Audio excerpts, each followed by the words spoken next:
Okay, so the plate's off and I've just started to, and I've removed the tube. Let me do that again.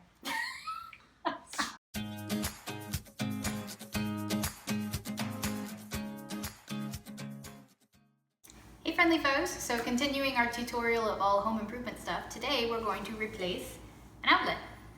A lot of you guys have mentioned this, that it's something you're interested in, but you're too intimidated by all the wiring and all that. I've done at least a couple of houses, all of the outlets and switches, and I can tell you it's not that hard, it's just a little tedious. So before we get started, let's look at all the tools you're going to need. You need a lot of basic stuff. First and most important is you're going to need an electrical tester. You don't need both, but this is just two examples of the kinds of electrical testers that you could use.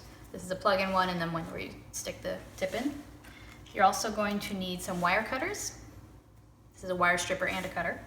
And then a flathead and also a Phillips head screwdriver. Now, first thing you're going to do, as with anything where you're working with electrical, is you're going to need to turn off the breaker so that no power is going to this. And one of the reasons, by the way, why we're replacing these, look at this. See how the light's not on? And now it is? That's bad. That's bad wiring. The fact that that's lit up shows that there is power going to this outlet. But again, the fact that you have to wiggle it on the bottom shows that this is a bad plug and needs to be replaced anyway. Usually you just want to replace them because they're prettier and you want to get rid of the old ugly ones, but bad wire. So we're going to plug this in and then John's going to go over and flip breakers until the light goes off and then it'll be safe to mess with. So you can see here the light is on with that tester, and then here's this one. Makes a whole lot of noise whenever it is plugged in. John's out there, he's going to be flipping breakers now, so we'll see. Ah, there we go. The lights are off. This is no longer beeping. And we're safe to commence messing around with the outlet. I'm actually really excited about replacing these outlets because I'm a nerd, but also because we have a new type of outlet that we're using today that's going to be a little easier on me. Usually when I replace these outlets, you'd have to take the new wires and curl them completely around these side screws, which was a real pain, and it would take forever because sometimes it would be up to 4 wires, making these little hooks with the wires, getting them right under the screw. It's a pain. So with these ones, it's got a special little clamp. I'm not sure how well John can zoom in on this, but see this metal plate under the screw there? Because that's there, now we can just stick the wire in straight and clamp it down. There's no more making little fish hooks to go around the screw. So this is going to be a huge time saver, and I'm really excited about this. If you want to get the same type of outlet, got the box here. They're creatively named the back and side wire outlets. Kind of an odd, nondescript name, but that's what you're looking for if you want those little clamps. And if you're doing a whole bunch of these, I really recommend getting them. They're going to cost just a little bit more, but it's going to save you a huge amount of time. If you're only doing 1 or 2 outlets, it's not a big deal. Don't worry about it. But again, if you're doing a whole house worth, get these things right here.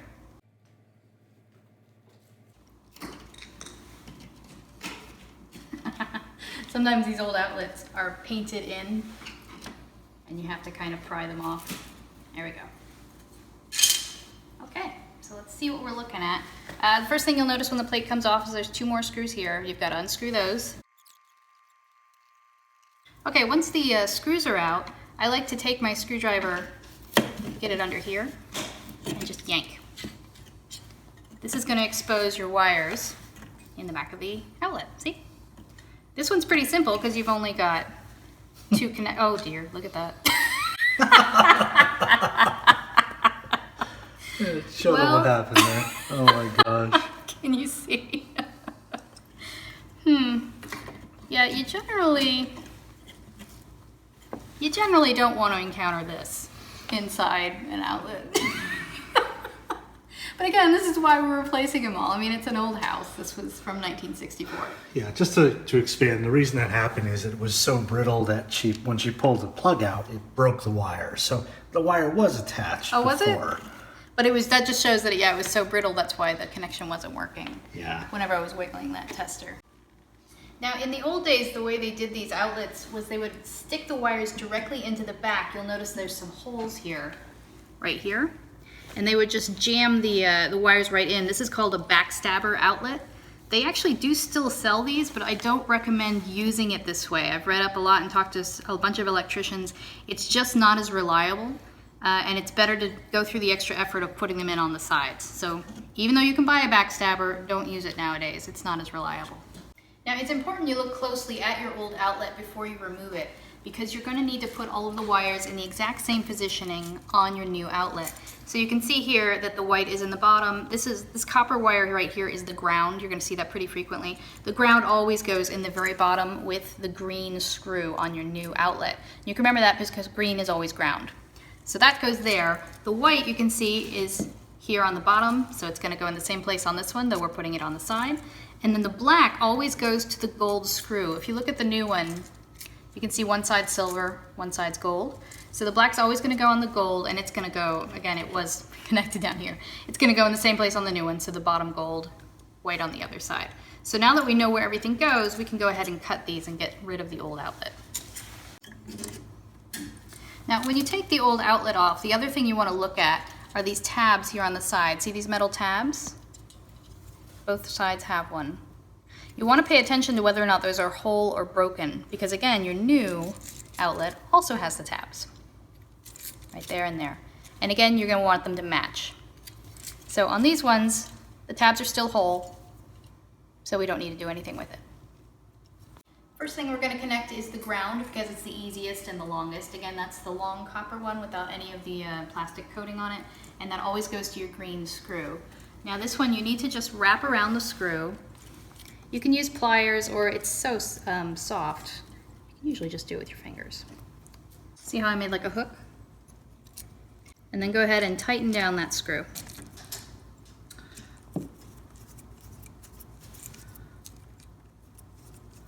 You want to make sure the wire stays under the screw and doesn't slide out. See, there's your ground connected. Next thing we're going to connect is the white. Now you can see there's no metal showing here, it's just got this coating, so we need to strip it first. So you get your handy wire strippers. Now this is 12 gauge wire, and you can see on my strippers, well, I'm not sure if you can, but there are numbers there. It's the second one from the top. If you don't have numbers on yours, just find one till it, you want it to cut through the plastic coating, but not all the way through the wire. So we're going to come up to about right here. So just give it a twist. It should pop right off like that. You want to expose about that much metal. Don't do too much. And then we're going to do the same thing on the black. There we go.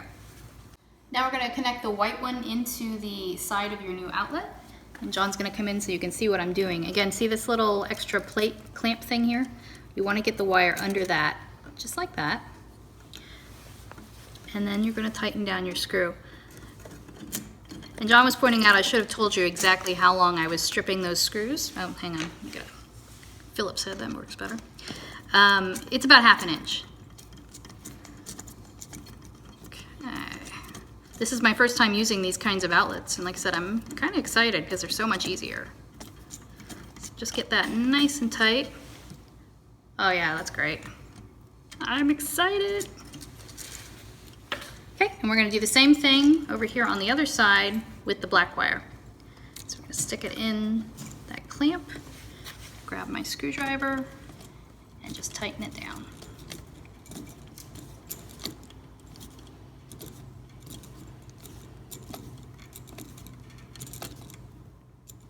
There we go. Okay. That's all of our wires connected. Believe it or not, it really is that simple. Now all you've got to do is shove the box, or the outlet rather, back into the box. This can actually be a little tricky sometimes because the wires want to crimp up. The most important thing to remember is that the ground wire, the copper, it can't come up here and touch this. Like that's the big no-no. So just make sure while you're pushing it back there that that ground wire stays in the back and doesn't creep forward and try and touch anything metal on the outlet. Now what you're trying to get is these screws here into the holes here on the box. Looks like this is lining up just right. And then you're going to grab your screwdriver and just start tightening that down. Once you've got your outlet screwed down, you want to take a quick second and look down and make sure that the screws are not touching the sides of the box. So you can still see them a little bit here, and you can see there's a little bit of space. If you feel like they're too close to one side of the box or the other, then just loosen up these screws and you can slide it just a little. There's a little bit of play in these metal plates here, and you can kind of scoot it one way or the other. But we don't want those screws touching the sides of the metal box. Before we put the plate back on, we're going to test it and make sure that it's wired correctly. Now, I told you before you could use either electrical tester, but this one really is superior right now, and I'm going to show you why. On the back here, see how it's got this little grid? This will show you not only if the power's on, but if it's wired correctly. What we're looking for is 2 orange lights or 2 yellow lights, and that means it's done correctly. So if you're going to do a bunch of outlets, grab one of these. They're not very expensive. Pick one up at the hardware store. It'll save you a lot of grief. Okay, here's the new outlet installed, and John's about to throw the breaker, and we'll see if the wiring's right. Cool. We got 2 orange or 2 yellow lights. That means everything is good. Let me check on this side too. Yep, it's all good. While you're screwing this in, guys, just be very careful because it's a flathead screw and you're using a flathead screwdriver. Don't slip and accidentally stick your screwdriver in the outlet. That would be bad. Okay, there we go. A nice, lovely new outlet. I hope that showed you guys how easy it was, how simple it was.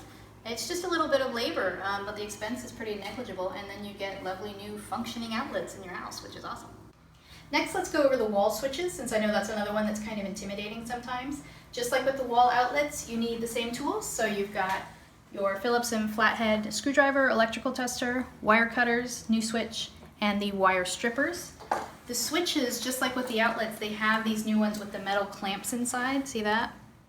That makes installation a lot easier. So if you're going to be doing a whole house worth of these, go ahead and pay the extra money and get the ones with the little clamps. It just makes it easier, which you'll see in a second. So first thing, turn off the breaker for the room so you know there's no power in these lines.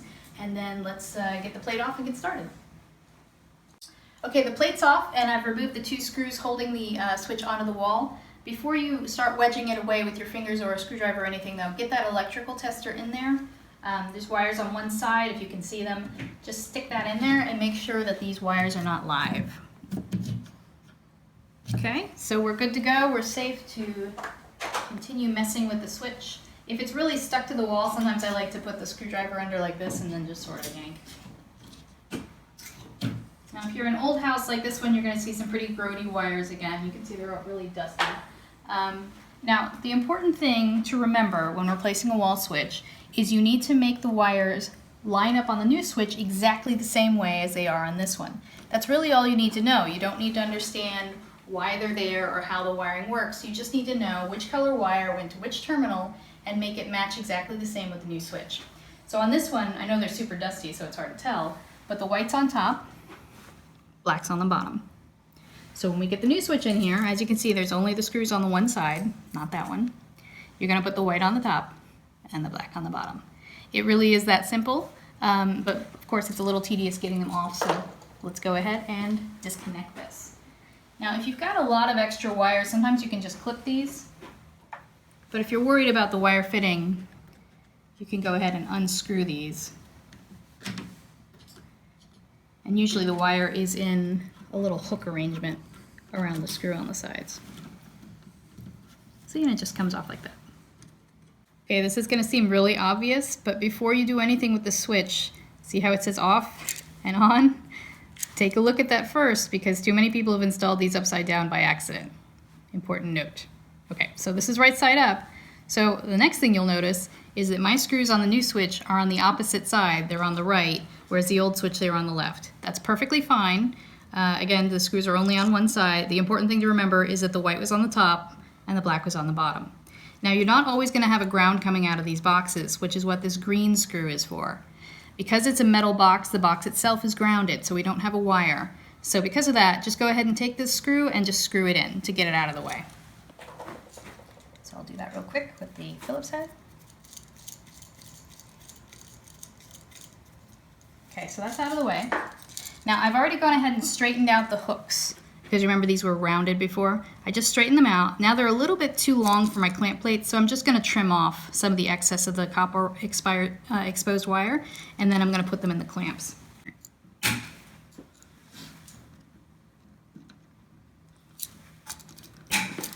Just like with the outlet, it works the exact same way. You're going to insert the straightened copper wire behind this back plate in there, like so. I'm not doing it for permanent right now. And then tighten down the screw, same with that. So I'm gonna do that real quick.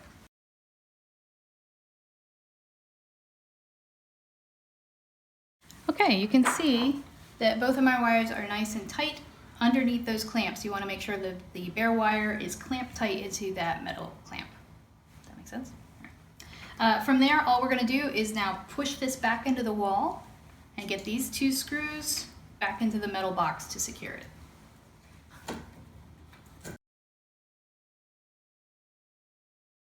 Okay, once your switch is nice and flush with the wall, as with the outlets, you want to make sure that the screws inside the switch are not touching the metal box inside the wall. So you kind of want to peer down and just make sure, because this does have a little play, the switch can shift one way or the other.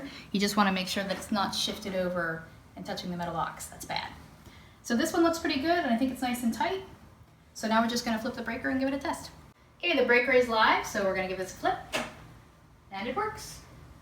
Now, if you have a double switch, again, it works the same way. You're just going to match the new switch wiring to the old switch. So before you go willy-nilly just cutting out old switches, make sure you take note of where those wires are, and that's why I recommend doing them just one at a time like this.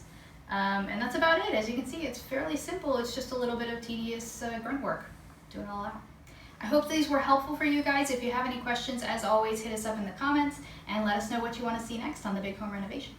We'll see you next time. Bye, guys.